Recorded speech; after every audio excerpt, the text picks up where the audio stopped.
Ciao a tutti, bentornati a questo nuovo video di Una storia italiana e questo è il terzo episodio dedicato a come comprare casa in Italia. Allora, questo sarà appunto l'ultimo episodio in cui parleremo praticamente di come si fa e quali sono i tipi di contratti che possiamo nominare, possiamo trovare in una vendita o in un acquisto. Allora, vi racconto il mio caso. Io ho dovuto ho dovuto vendere questo appartamento per comprare un appartamento nuovo, ok? Molte volte l'appartamento nuovo costa un pochino di più della casa che dobbiamo vendere, quindi dobbiamo essere pronti a fare qualche calcolo, ok? Qualche conto. Nella maggior parte dei casi a aggiungere un pochini di soldi se vogliamo arrivare a comprare una casa forse un po' più grande, forse un po' più nuova, un po' più bella, dipende dai nostri gusti. Allora, cosa succede? Quando io devo vendere una casa, ho due possibilità. La prima e la meno consigliata e la meno praticata è quella di fare da soli. Ad esempio, io pubblico un annuncio come privato cittadino su uno dei siti che abbiamo visto nel secondo video, immobiliare.it, casa.it o Idealista. Lo pubblico io, quindi faccio tutto io, faccio le fotografie, faccio una bella descrizione e aspetto delle proposte. Quello che devo fare da sola però è anche gestire la parte commerciale, amministrativa e legale della vendita di una casa. Ecco perché io sconsiglio sempre di farlo da soli. Ci possono essere dei problemi, delle questioni legali che io non conosco perché non è il mio lavoro. E quindi ci potrebbero essere dei problemi più avanti, quindi non fatelo. Il secondo caso è rivolgervi ad una agenzia immobiliare o a un agente immobiliare. Lui o lei vi sapranno sicuramente consigliare, vi potranno dare una lista di appartamenti o di case che corrispondono alle vostre necessità, ai vostri gusti e poi vi accompagneranno a visitare l'appartamento. Questo però quando volete comprare. Cosa succede quando devi vendere la casa? È la stessa cosa, ci si rivolge ad un agente immobiliare, lui viene a casa, fa una valutazione di quanto può valere il vostro appartamento e poi farà delle fotografie. Se a voi va bene, si comincia la vendita.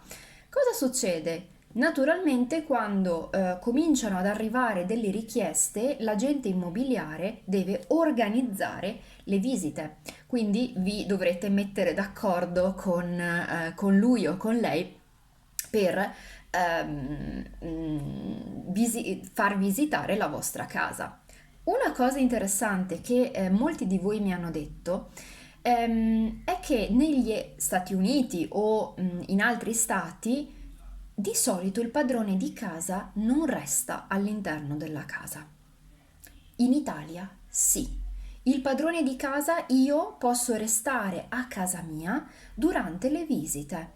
Posso parlare con i visitatori, loro possono avere delle domande per me, quindi in Italia è assolutamente normale restare in casa durante le visite di possibili acquirenti, quindi persone che possono acquistare, comprare la vostra casa.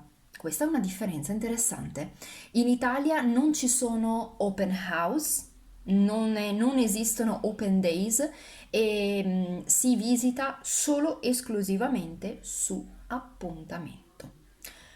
Una volta che un possibile acquirente dice: sì, la tua casa mi piace, voglio fare un'offerta. L'acquirente o il possibile acquirente di solito offrirà un po' meno per la vostra casa, così da cominciare un negoziato, in italiano diciamo una trattativa per comprare il vostro appartamento. Se più alto è l'offerta, naturalmente meglio è. Ma cosa succede quando ci sono più di due offerte o più di una offerta? Naturalmente, diciamo, la tendenza è quella a scegliere sempre l'offerta più alta, più vicina alla cifra, al prezzo che abbiamo stabilito noi con l'agente immobiliare. Più alta è l'offerta, più possibilità avrà l'acquirente di comprare la vostra casa. Quando si raggiunge un'offerta, anzi, quando si raggiunge un accordo tra voi che vendete e chi compra, si fa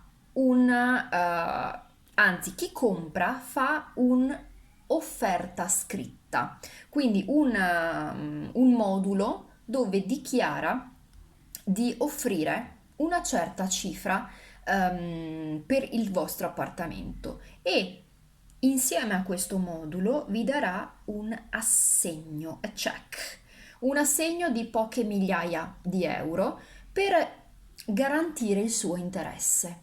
Questo assegno non è per voi, ma resta all'agenzia come deposito, di garanzia. Se a me va bene l'offerta, dico sì, sono contenta, firmo il modulo che corrisponde all'offerta e poi il secondo step si chiama preliminare. Il preliminare è un incontro tra le due parti, di solito una settimana dopo, una o 2 settimane dopo l'accettazione dell'offerta, quindi le due parti, compratore e venditore, e naturalmente l'agente immobiliare. Il preliminare è un documento legale che ha un valore e di solito sono le due parti firmano e chi compra deve dare un assegno pari al più o meno 10%, 20%, dipende del valore dell'offerta. Quindi questo assegno si chiama caparra o deposito. Io che ricevo il deposito o l'assegno di caparra posso metterlo nella mia banca. Quei soldi sono miei. Quindi la quantità, l'ammontare dei soldi dell'assegno dipende da quanto è il costo a cui il prezzo della vostra casa. Una volta fatto questo, c'è l'ultimo step, ovvero il rogito. Il rogito è l'ultimo contratto che le due parti fanno davanti al notaio.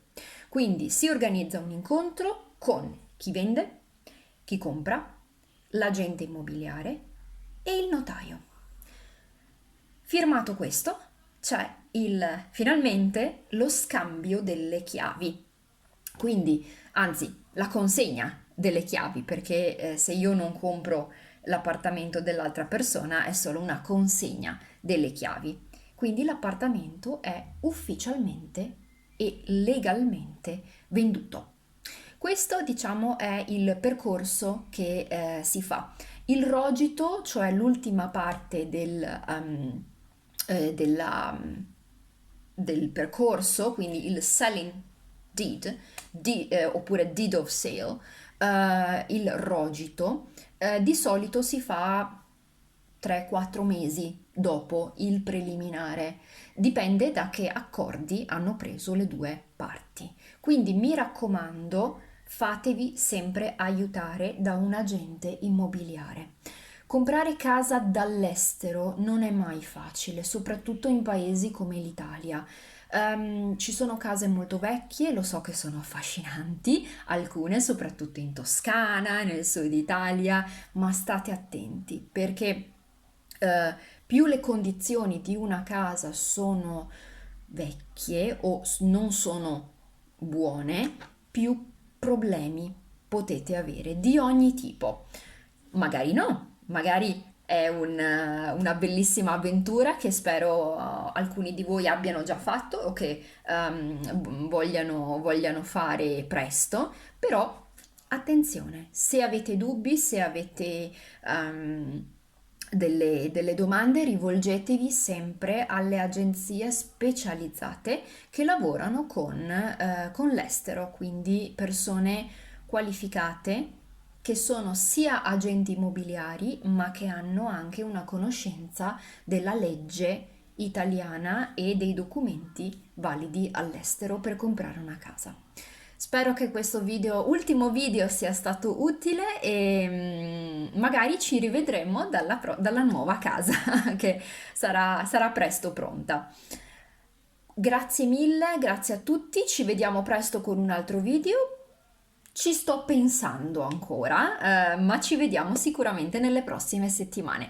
Continuate a seguirci, lasciate un like, qui sotto e se volete delle lezioni online mi trovate su LanguaTalk. Il sito web del mio profilo è qui sotto. Grazie a tutti e a presto!